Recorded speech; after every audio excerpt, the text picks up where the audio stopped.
I fixed 30 of Team Fortress 2's most broken weapons and set them up on my public server for you to play with. But I have to start by apologizing in advance to any Natasha, Vaccinator, or Kunai fans out there. You're gonna fucking hate this video. Now, some people might think that TF2 is perfect and doesn't really need fixing, and who am I kidding? None of you are thinking that. My thinking is that since I can't really do anything to fix the bot problem, I might as well try my hand at fixing some of TF2's other problems.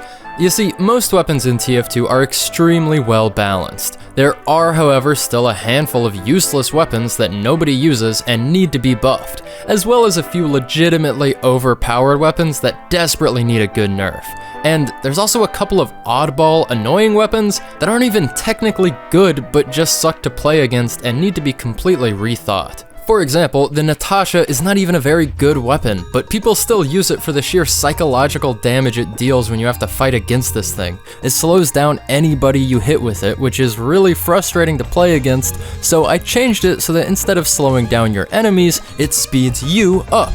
Heavy's walk speed while revved up with the Natasha is now the same as his normal walk speed. However, he still can't jump or switch weapons quickly, so there is still some incentive to not be revved up all the time. And Heavy is still the slowest class in the game, so he's not going to be chasing you down with this thing, don't worry. But he will be a monster with good positioning. And good positioning is what Heavy is all about.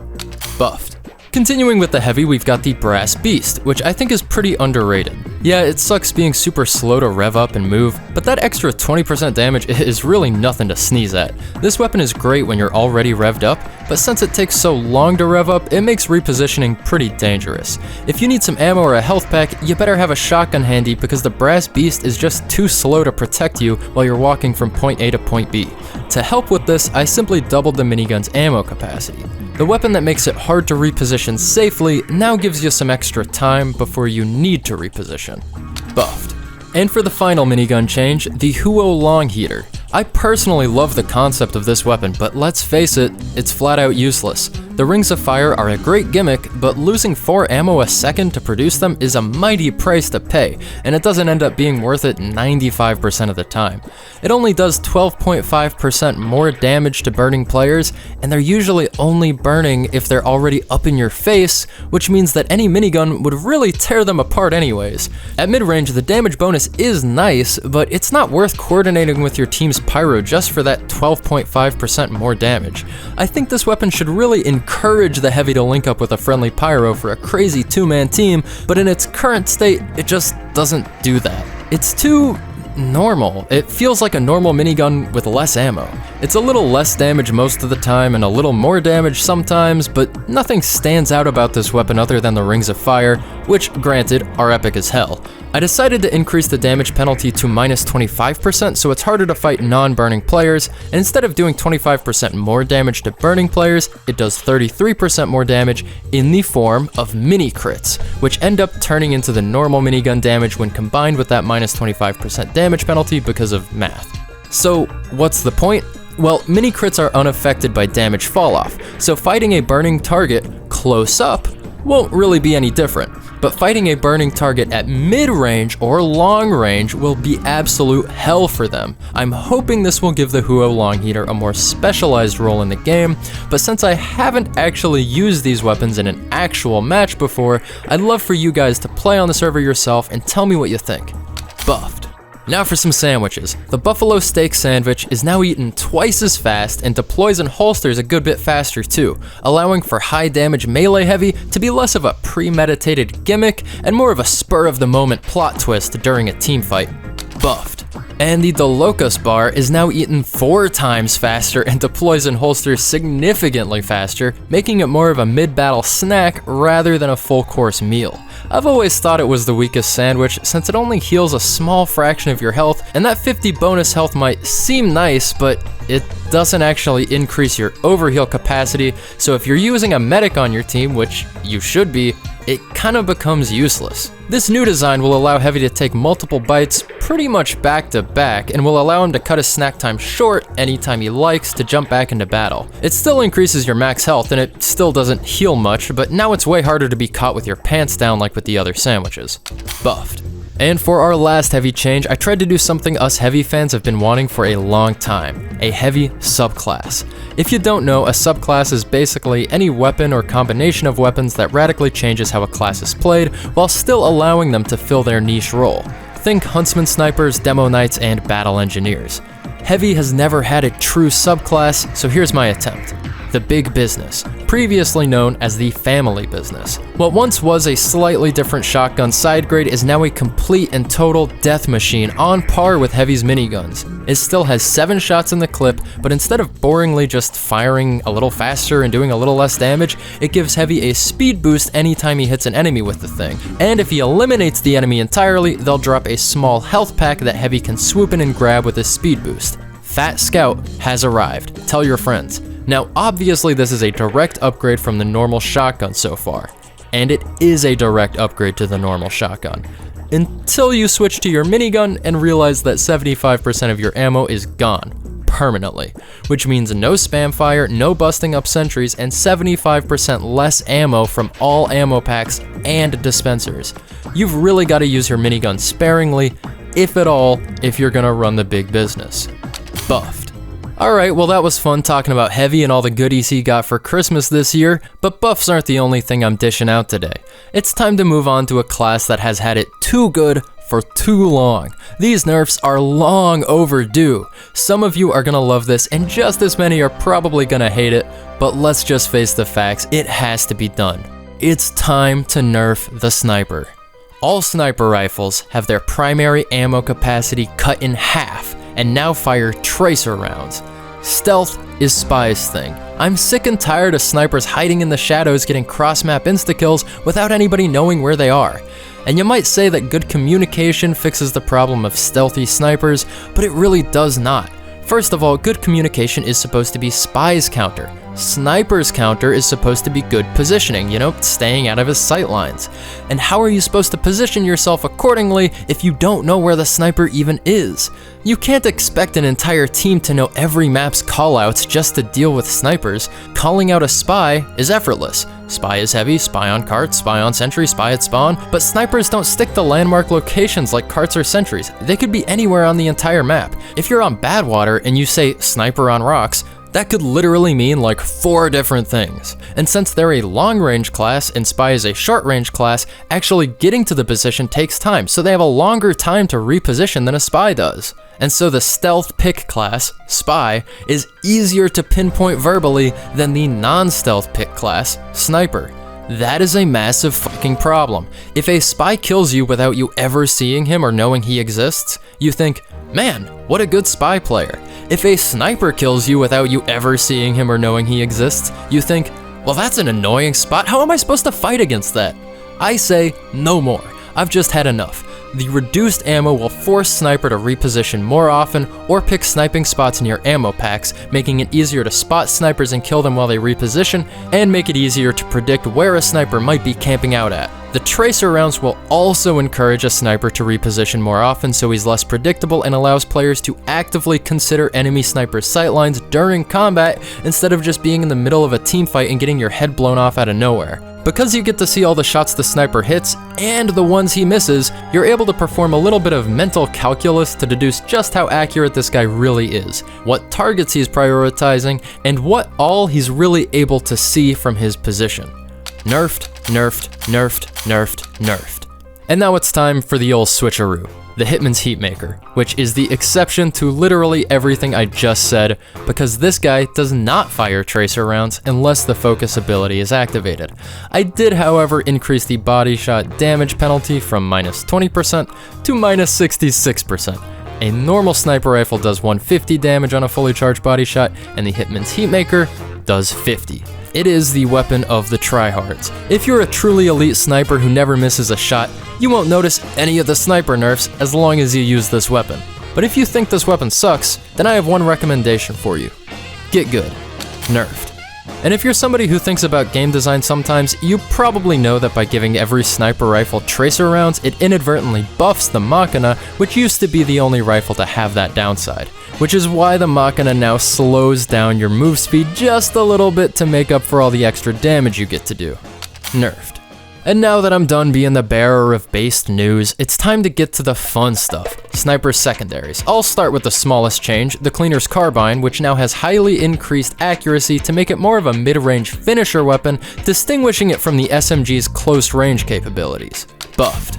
Oh, and remember how fucking boring the Darwin's Danger Shield is? I mean, come on, fire resistance? Who cares? Instead of just giving some bland damage resistance to counter one random class in the game, I'm reinventing this item into what I call the Forester's Frog Skin.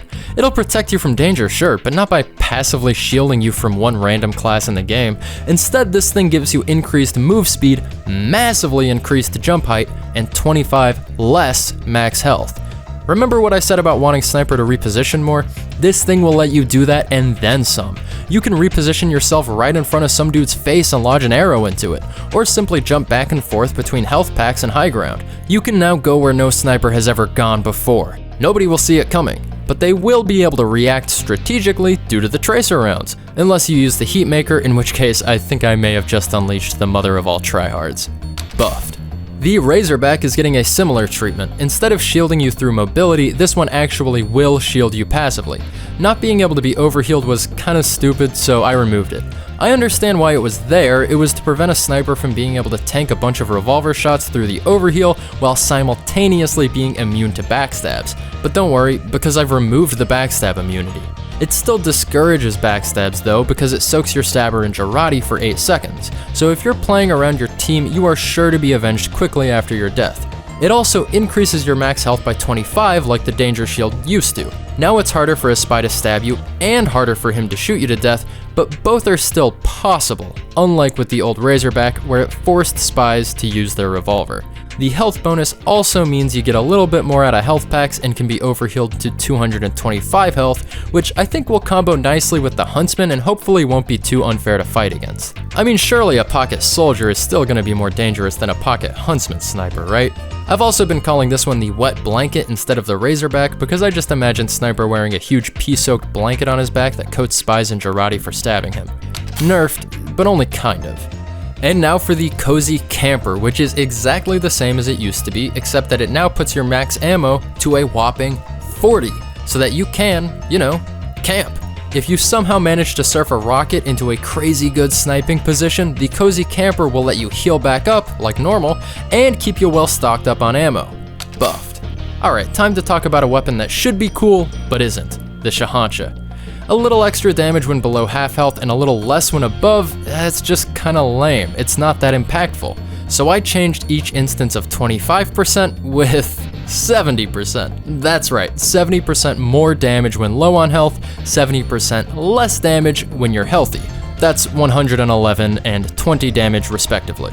It is truly situational now. And of course, adding that much damage to any weapon means I've gotta get rid of random crits. You know the drill, we can't have snipers one-shotting heavies with their melee, and it deploys slow and swings a little slower, so it's really not a get-out-of-jail-free card at all.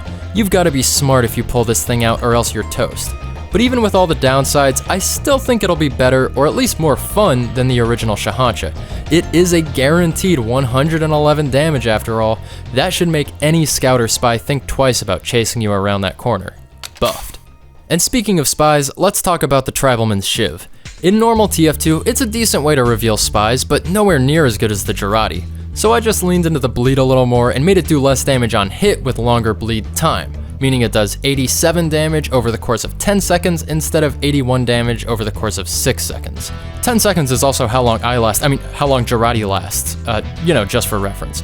4 extra seconds to chase down a spy will definitely come in handy, but it's not really doing any extra damage.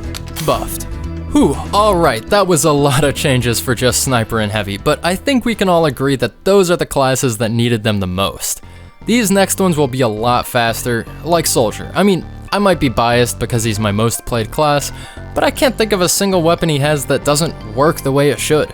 Moving on to Scout, I'm just playing with you, alright? You didn't think I'd forget the weakest weapon in the game, did you? The Righteous Bison? This thing sucks. So I quadrupled its fire rate to have a kind of net-like effect where you catch enemies. Like you're creating a wall of projectiles rather than trying to actually aim individual shots, which proves to be completely impossible with this weapon.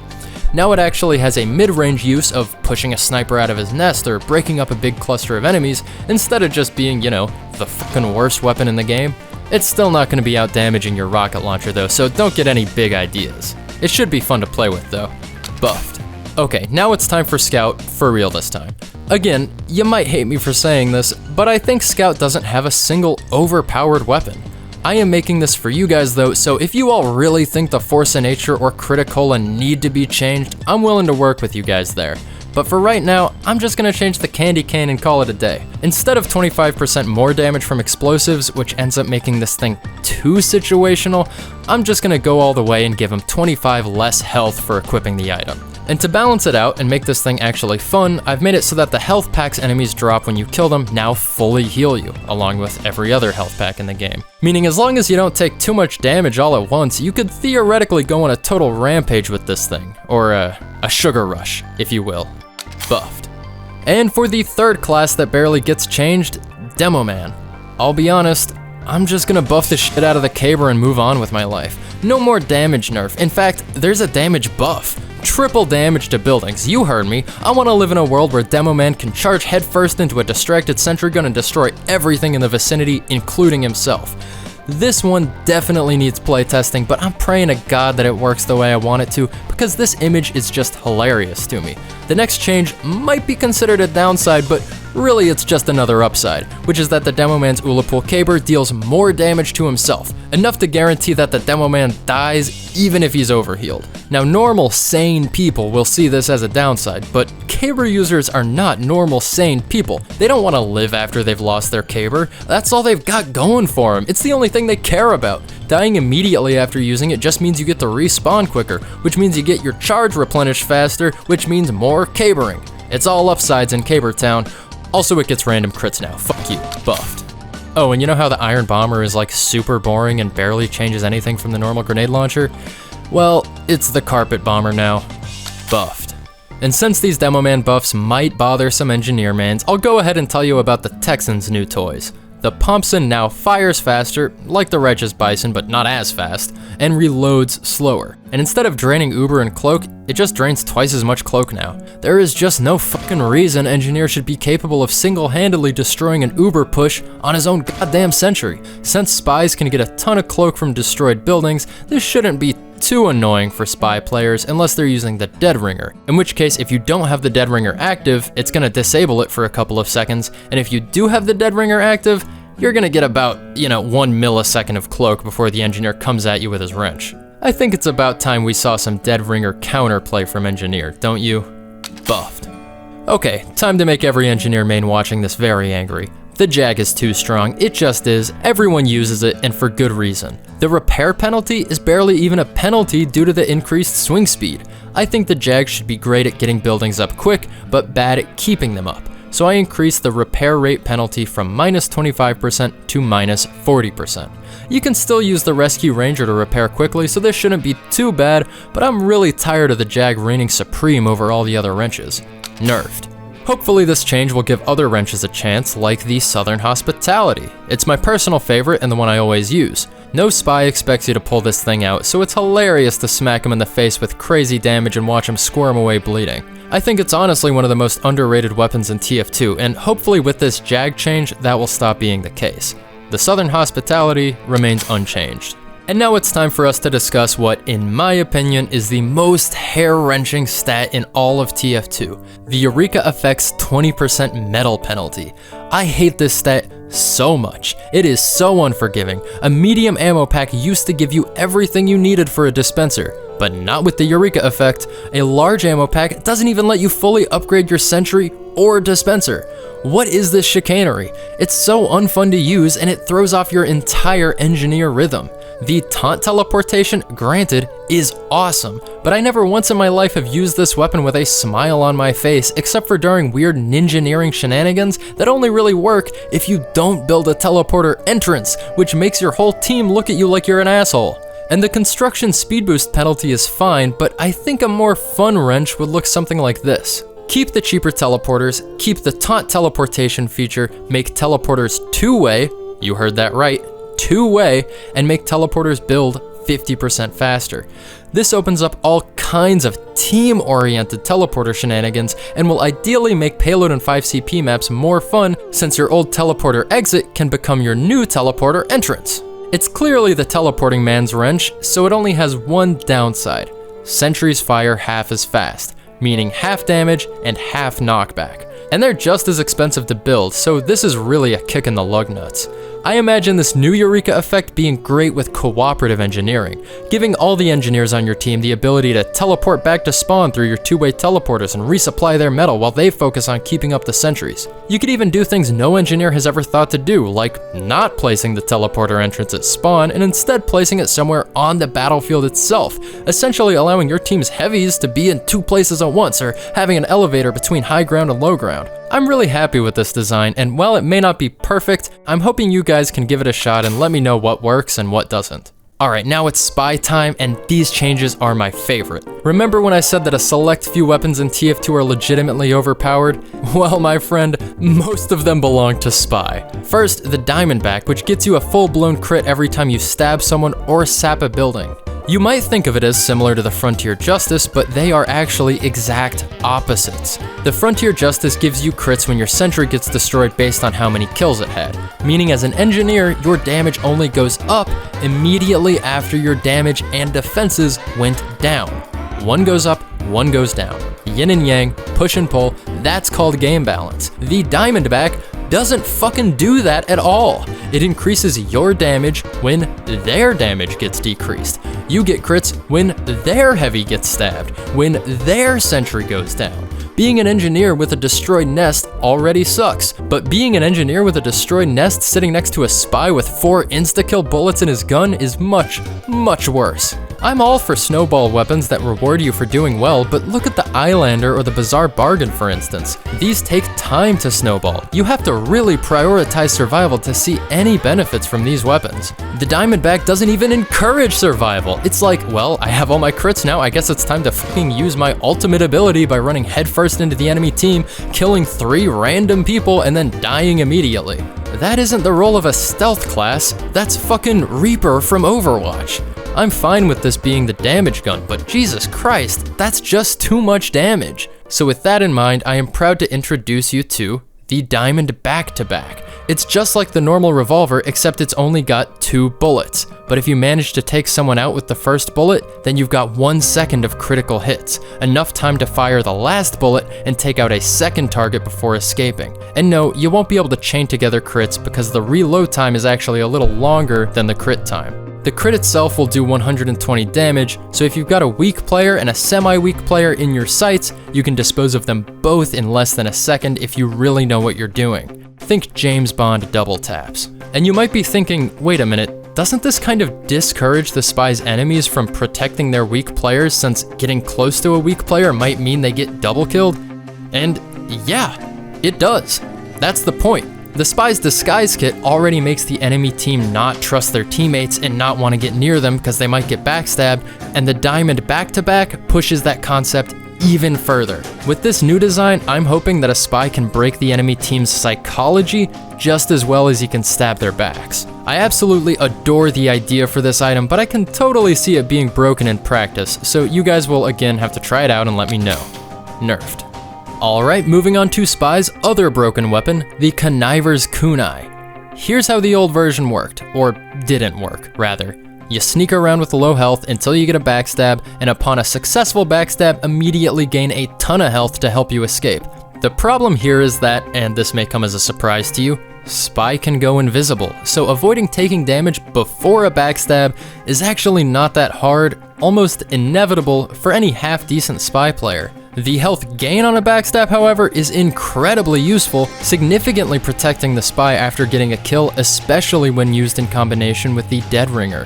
The weapon's downside does not have as big of an impact as its upside, by definition making it unbalanced. And here's another shocking revelation, Spy is not a tank. Giving him the health pool of a Pyro or Demoman anytime he's in danger distances him from his core design mechanic of stealth. Cause who needs stealth when you can take 2 rockets to the face like they're stale Cheetos? And to top it all off, we already have a knife that helps Spy escape after backstabs, the Big Earner, which is more interesting, more fun to play against, and more fun to use. So what did I do about the kunai? Well, I might have actually made it worse. Please do not hate me for this. I turned it into a throwing knife. Just hear me out, okay? It was already one of the most unbalanced weapons in the game, right? So I'm willing to get experimental and try out this potentially crazy overpowered design. I think it'll work, but I could see it totally blowing up in our face. It's just a little more melee range. That's it, right? You've still only got 70 health with no health regen, plus it deploys a little slower too. It could be balanced, right? I mean, maybe, who the hell knows? Nothing like this has really been tried before for Spy. But remember all those cool throwing knife designs on the Steam Workshop? Didn't you ever wonder what could have been? The kunai already looks like a throwing knife, I just took it a step further and actually made it one. I'll be honest, the rest of the balance changes I've made in this are, based on logic, based on experience, based on good design principles. But this one, I just kind of vibed out. I'm sorry if it sucks, we can always change it later if we need to. Nerfed, I hope? Alright, time to get back to the realm of reality. The Enforcer is pointless and it's time for it to be changed. Forget everything you know about the Enforcer. I'd like to introduce you to l'Exécuteur. You'll never guess what that's French for. With this thing, you've got 1 bullet per clip, less damage, less reserve ammo, and 2 times slower reload speed. Pretty good so far, huh? It only has one upside too.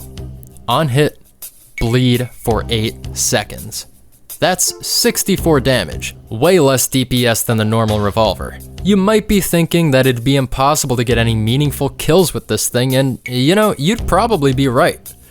But maybe you don't need to. Hit a sniper with this bullet and he'll bleed for 8 seconds, taking up to 64 damage if he doesn't find a health pack. Yeah, that's less damage than shooting him with the normal revolver, but this isn't about damage. The sniper will be bleeding for 8 seconds, which means flinching for 8 seconds. Are you starting to get the picture? Sniper already has the ability to disable Spy's cloak for 10 seconds with the Jarate or the Tribalman Shiv, and now l'Exécuteur turns the tables. It lets Spy disable Sniper's aim for 8 whole seconds. But don't worry, snipers, you can always equip the Cozy Camper to avoid flinching if this becomes a real problem. Buffed. And how can we talk about Spy without discussing Pyro? And what would a Pyro discussion be if we didn't bring up everybody's favorite flamethrower, the Phlogistinator? This weapon is going to be unchanged, because I don't think the Phlogistinator is the guilty party here. The Phlog is the fall guy. The real culprit is the Scorch Shot. This thing sucks to play against.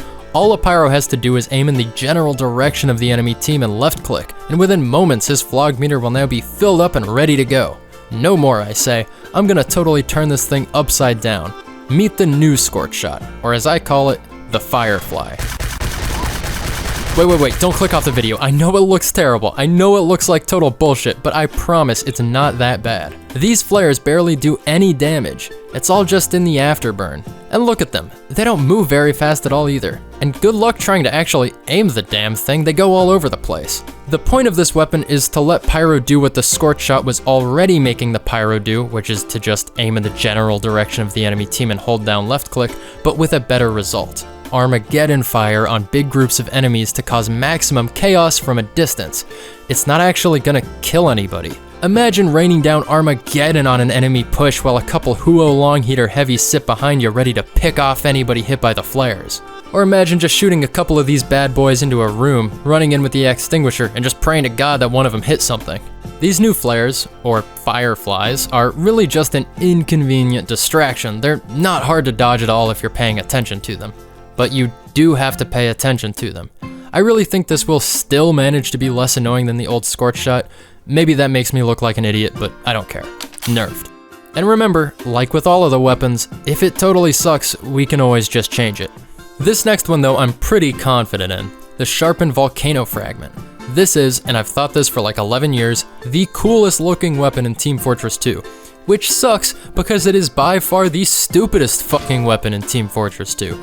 The Volcano Fragment ignites enemies on hit, which is pretty sick, until you think about the fact that the Pyro has a fucking flamethrower. If you're in a melee range of an enemy, you are 10 out of 10 times better off to just use the flamethrower. The point of the class. It does more damage, it has better range, it can air blast, and it will also light them on fire. This thing is completely useless outside of medieval mode. But what if we really leaned into the damage over time mechanic of Afterburn? It is the sharpened volcano fragment after all. And what do sharp things do? That's right, they make you bleed.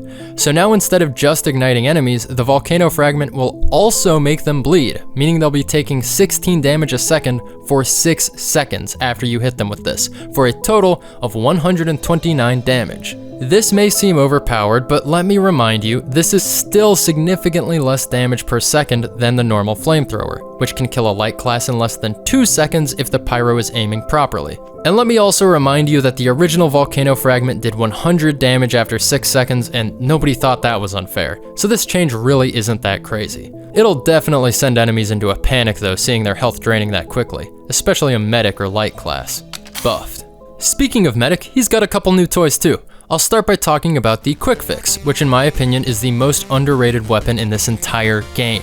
I love this thing, it's basically the only medigun I use, it's fun as hell, good as hell, and it's gonna remain unchanged. I want to make a whole video on this thing sometimes because I don't think anybody truly appreciates what it does for this game. Alright, now for the real changes. The Vaccinator. We all know this thing is overpowered. The 75% damage resistance the Ubers provide combined with Overheal essentially increases the medic's patient's health by 600%. To put that in perspective, an overhealed heavy with the Vaccinator Uber has a functional 1800 health against whatever damage type the medic chooses. That's basically just an Uber charge, except you get 4 of them and they charge twice as fast. If the medic's patient is somehow fighting a soldier, pyro, and scout all at the same time, then yeah, the damage resistances aren't gonna block everything. But most of the time, it's pretty easy for the medic to see what resistance is needed at any given moment and switch to it. You basically win any possible 2v1 with the click of a button. This whole item needs a serious makeover. I'm completely getting rid of the damage type resistances and replacing it with a single invulnerability Uber charge that lasts a little less than 1 second. Enough time to absorb a rocket, meat shot, headshot, or sticky trap if timed well. The Uber meter charges 500% faster to balance this out, taking about 8 seconds to fully charge instead of the normal 40. I want this Uber to feel like a defensive parry instead of like a full hand of get out of jail free cards. And as for the healing itself, I leaned into the vaccination theme of the weapon by giving it an 80% reduced overheal that never depletes. For reference, this will give an overhealed soldier a permanent 220 health. Until he takes damage, of course, in which case he'll need to be overhealed again. I want it to feel like you're vaccinating your teammates for the upcoming battle and having the survivors run back to you to get their booster shots once the overheal has been taken away by the enemies. I think this will be more fun, more unique, and most importantly, a lot less powerful. Nerfed. And now for the syringe guns, or as I call them, the syringe guns. They're all getting changed, starting with the stock syringe gun. I really wanted to avoid changing stock weapons, but this one is just so incredibly terrible that it pretty much forced my hand here. I think a plus 10% faster firing speed and plus 20% faster deploy time will give it that little extra kick it needs to be a defensive tool for anyone popping up in your face. Buffed. And as for evasive tools, we've got the new Overdose. The old Overdose used to increase your move speed while equipped based on your Uber charge percentage, which is kinda cool but mostly pointless because if you have full Uber charge, you're probably gonna be keeping your medigun out in case you need to pop it, making the Overdose's speed boost completely null. I removed this whole Uber charge percentage thing and just gave it a flat 15% speed boost and 20% jump height bonus while equipped, which kind of fits with the name because it's like the medic is taking drugs. The Blutsauger gets a simple change. Killing enemies makes them drop a small health pack in addition to its normal stats. Buffed. Which leads pretty naturally into the next change, the Vitasaw. Let's just be real, this thing is so stupid. You can hit an enemy to preserve 15% of your Uber charge on death, but why would you do that if you could just equip the Uber Saw and get a 25% boost in your Uber immediately? It's encouraging the medic to make risky melee plays, but instead of rewarding him with extra survivability like the Uber Saw does, it just makes dying a little bit less punishing. But you're way less likely to die in the first place if you just stay back with your medigun instead of running in with the Vitasaw. It's totally counterintuitive, so I'm changing it completely. It gets a minus 20% firing speed just like with the Uber Saw, but instead of gaining Uber on hit, you gain health on kill. A good bit of health too, a whopping 100. And it can overheal you too, like the old kunai. in combination with the Blutsauger, I think we'll finally have a truly interesting Battle Medic subclass. But I don't think that will be the Vitasaw's only purpose. In combination with the Overdose, you could run in quick, nab some overheal off a weak target, and switch back to the Overdose to get the heck up on out of there. The same maneuver that you might do with the Ubersaw, but for a very different result. Buffed. And so that's pretty much it. I tried fixing some of TF2's crappiest items. And I know you might be thinking, you know, that's cool and all, but how do you know if these changes are actually balanced?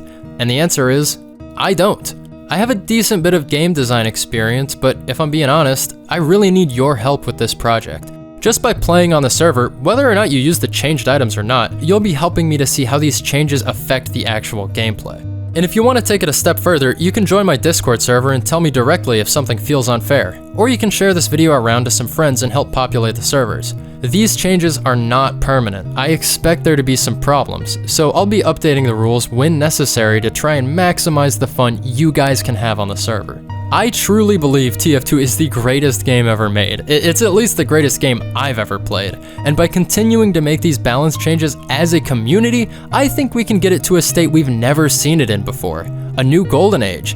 An Australium age, if you will. Call me a dreamer, but I think it's possible. Maybe we can even make the heavy update sometime. But for now, if you want to try these weapons out, head on over to grouchland.net and hit connect. And if you're annoyed that there aren't enough servers, you can fix that problem by clicking this Patreon button. There's a couple of very fine folks that already have, and I owe this entire project all to them, especially my main man Zindy.